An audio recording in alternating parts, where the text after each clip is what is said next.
కడప జిల్లా జమ్మలమడుగు పరిధిలో చారిత్రాత్మక గండికోటను కేంద్ర మంత్రి పెమ్మసాని చంద్రశేఖర్ మరియు స్థానిక ఎమ్మెల్యే దేవగుడి ఆదినారాయణ రెడ్డి పరిశీలించారు. గండికోటలో వీక్షించిన మంత్రి మంత్రముగ్ధులయ్యారు.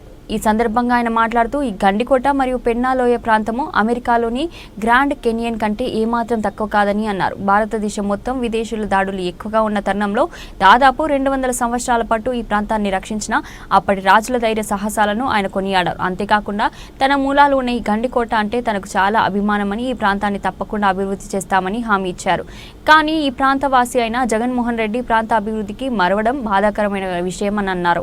అనంతరం శాసనసభ్యుడు ఆదినారాయణ రెడ్డి మాట్లాడుతూ ఈ కోటను యునెస్కో తాము పరిధిలోని తీసుకోవడానికి సిద్ధంగా ఉన్నప్పటికీ కొన్ని అడ్డంకులు ఉన్నాయని, అందులో ముఖ్యంగా గండికోటలో ఉన్న ప్రజలను ఈ ప్రాంతాన్ని ఖాళీ చేయాలని సూచిస్తూ పని అన్నారు.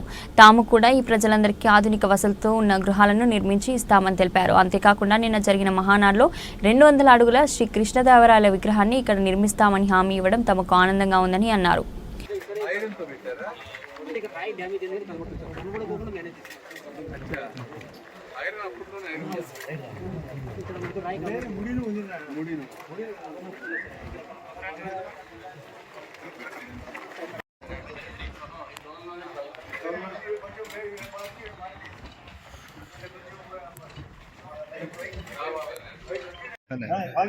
అటు దూరితే సడన్గా వంగి సరే సారీ అందరం మనం తీసుకున్నాం.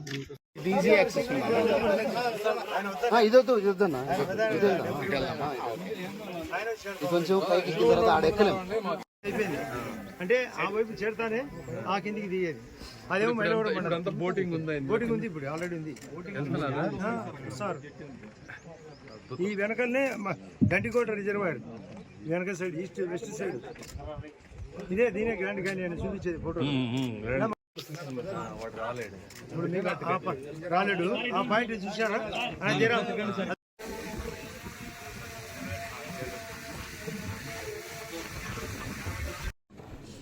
జమ్మలమడుగు ఎమ్మెల్యే అయినటువంటి ఫైటర్ ఆదినారాయణ రెడ్డి గారు, అదేవిధంగా రాయలసీమ ప్రాంత వాసులకు, గండికోట పరిసర ప్రాంతాల్లో ఉన్నటువంటి ప్రజలకు అందరికీ కూడా, స్థానికులు అందరికీ కూడా నా కృతజ్ఞతలు. ఒకసారి మీరు చరిత్రలోకి వెళ్ళి చూస్తే శ్రీకృష్ణదేవరాయలు గారి సామ్రాజ్యంలో ఆ రోజుల్లో భారతదేశం మొత్తం మీద దండయాత్ర చేసినా కూడా ఈ ప్రాంతాన్ని 200 సంవత్సరాలుగా కాపాడారు. అందులో ప్రధాన పాత్ర పోషించినటువంటి వ్యక్తులు చీఫ్ కమాండర్ ఆ రోజు ఉన్నటువంటి పెమ్మసాని రామలింగ నాయుడు గారు, అదేవిధంగా వారి తర్వాత 1350 నుంచి దాదాపు 200 సంవత్సరాలు 1550 వరకు ఈ ప్రాంతాలని కాపాడుతూ హిందూ సామ్రాజ్యాన్ని పరిరక్షించినటువంటి వ్యక్తులు. ఈ గండికోట ప్రాంతంలో ముఖ్యంగా ఈ చుట్టుపక్కల ప్రాంతానికి కావాల్సినటువంటి సేనలన్నిటికీ అందరినీ కూడా శిక్షణ ఇచ్చేటువంటి ప్రాంతం ఈ ప్రాంతం. అదేవిధంగా ఈ కోట కట్టడాన్ని మీరు చూస్తే 3 వైపులా శత్రువులు ఎక్కడా రాని విధంగా ఒక అద్భుతమైన వ్యూహరచనతోటి బిల్డ్ చేశారు. ఓన్లీ ఒకే ఒక ఎంట్రన్స్ ఉంది. మరి ఆ రోజుల్లో వాళ్ళందరూ వచ్చి మీర్జుంలా వీళ్ళందరూ 2-3 నెలలు ఫైట్ చేసినా కూడా చేతగాని, దీన్ని ఛేదించడం చేతగాని పరిస్థితుల్లో ఒక విష ప్రయోగం చేసి చంపిన తర్వాత, పెమ్మసాని వారిని చంపిన తర్వాత మాత్రమే కోటని చేజిక్కించుకోగలిగారు. అదేవిధంగా అప్పుడు శ్రీకృష్ణదేవరాయలు గారి టైంలో ఉన్నటువంటి హిందూ టెంపుల్స్ ఇవి కూడా కొంచెం అన్నీ కూడా డిస్టర్బ్ అయిపోయినాయి. ఇదే చరిత్ర ప్రజలకు తెలియాల్సిన అవసరం ఉంది. ఈ చుట్టుపక్కల ప్రాంతం చూస్తే నేను, మా జయరామ్ గారు ఉన్నారు, మేము చాలా దేశాలు తిరిగాం, చాలా అందమైన ప్రాంతాలను చూసాం ప్రపంచం అంతా.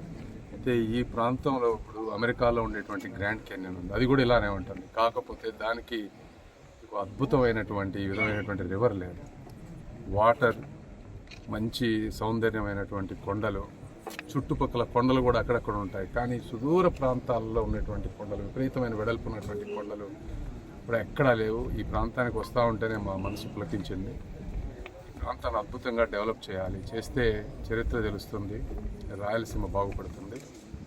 అందుకనే గవర్నమెంట్ వచ్చిన తర్వాత మొదటి 3 నెలల్లో, ఎందుకంటే నా పూర్వీకులు కాబట్టి ఆదినారాయణ రెడ్డి గారు కూడా నాతోటి 2-3 సార్లు మాట్లాడేవారు, ఇంతకుముందు మాట్లాడేవారు, గవర్నమెంట్ వచ్చిన తర్వాత మాట్లాడేవారు.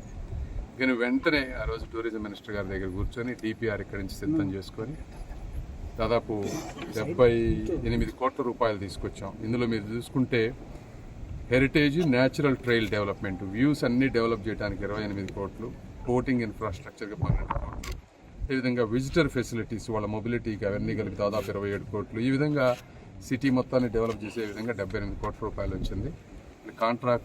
కాంట్రాక్టర్ టెండర్స్ అన్ని ఫైనల్ స్టేజెస్లో ఉన్నాయి అంటున్నారు.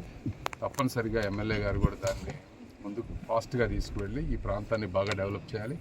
అదేవిధంగా ఇక్కడ మాధవరావు స్వామి టెంపుల్లో ఉన్నటువంటి విగ్రహ ప్రతిష్టంభన అనేది లేదు అని చెప్తా ఉన్నారు. దాన్ని కూడా నాకు ఇప్పుడే తెలిసింది ఆ విషయం. నేను ఆర్కియాలజీ ఇక్కడ యునెస్కో వాళ్ళు మేము తీసుకునే దానికి సుముఖంగా ఉన్నాం. కాకపోతే ఇక్కడ ఉండే 160 కుటుంబాలను షిఫ్ట్ చేయాలనే ఉద్దేశం ఉంది. అన్ని డెవలప్మెంట్ కావాలా. ఇప్పటికే రోడ్డు వేసినాం. ఒక నేషనల్ హైవే రోడ్డు కూడా కావాలా.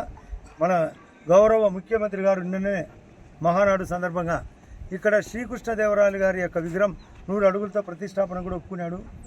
కాబట్టి దీన్ని ఎంతైనా చేసేదానికి అవకాశం ఉంది. గతంలో జితేంద్ర సింగ్ గారు కూడా ఇక్కడికి జనవరి 3వ తేదీ నాడు వచ్చి ఆయన చూసి, ఆయన కూడా ఆస్పిరేషన్ డిస్టిక్ మన జిల్లాకు ఆయనే హెడ్ కాబట్టి ప్రైమ్ మినిస్టర్ ఆఫీస్ కూడా ఆయనే చూసేది కాబట్టి ఆయన కూడా తన సాయం చేస్తా అన్నాడు.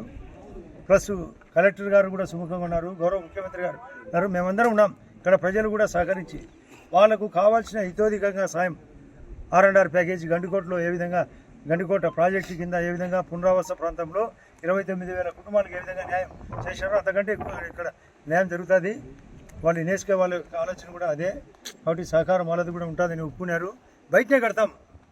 వాళ్ళకు కావాల్సిన నిధులు ఇచ్చి PMAY నిధులు, రోడ్లు, వాళ్ళకి కావాల్సిన షెడ్ హౌస్ అంటే గేదెలు పెట్టుకునే దానికి కూడా ఒక గోకులం అనే స్కీమ్ ఉంది. గడ్డి క్షేత్రాలకు అవకాశం ఉంది. అన్ని రకాలుగా సాయం ఉంది. గతంలో కంటే భిన్నంగా ఇక్కడ డ్రింకింగ్ వాటర్కు RO ప్లాంట్ కూడా పెట్టినాం. దీన్ని దృష్టిలో పెట్టుకొని మీరందరూ సహకరించాలని ఈయన వచ్చినందుకు మరొకసారి స్వాగతం చెప్తూ, నేను ఏది కావాలంటే అది సాయం చేస్తా అంటున్నాడు. ఇప్పుడే లోపల మాధవరాయ స్వామి యొక్క విగ్రహం షిఫ్ట్ అయిందంటే నాకు నివేదిక అంటే నేను వెంటనే శాంక్షన్ చేస్తాను అంటున్నాడు. ఈయన మనకంటే చాలా ఫాస్ట్గా ఉన్నాడు కాబట్టి మనమందరం ఆయనను సపోర్ట్ కొట్టి స్వాగతం పలకాల్సిందిగా అందరినీ కోరుతున్నాను.